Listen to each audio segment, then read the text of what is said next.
everybody, welcome back to Planet Coaster and to the project Occasional 2. In the last episode we began building a harbor by the lake. A proper harbor naturally have a few more houses. It's kind of an important trading hub for any village, I guess. Still, I was in the mood for another attraction, a coaster. So I played around with a few ideas and eventually settled on a spinning coaster. You know that kind, lots of twists and turns, the chance for the cars to spin in any direction, a few airtime moments for good measure, such things. So I'm laying out the track here, but psst, don't tell anyone. I rebuilt large sections of it off screen. Turned out the height levels weren't quite right for the coaster to make it back to the station. The highlight for guests, though maybe not from a technical Planko perspective, is the part of the ride that swoops towards the lake. The coaster glides over the rooftop of the harbor buildings before veering off at the very last moment. Sure, the buildings still need to be built, but this already sets a clear limit for how far I can build them without having the coaster crash right into the roof. Oh, speaking of buildings, I won't be able to finish the station today, but I'll at least get the front section done, so guests will get a nice entrance to the right. The exit will be a little less exciting for now. Then again, they'll probably still be so thrilled from the ride, they won't even notice, I'm pretty sure of that. So many assumptions, it's time for a quick speaking break. Don't worry, no party music this time. It's another episode divisible by 5, which means it's time once again for the Planet Coaster theme songs. And yes, they are from Planko 1. Another yes, I still love them. Be right back.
Here I am again.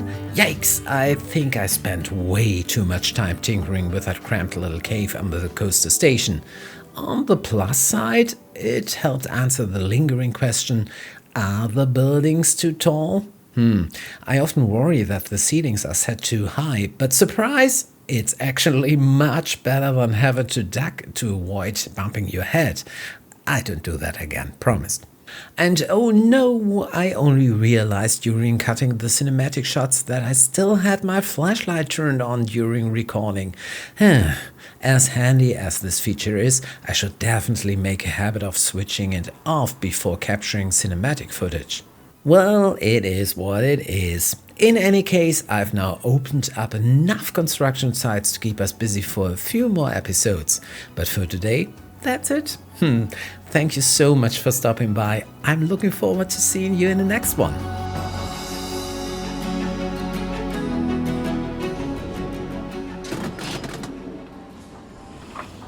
我们看不懂。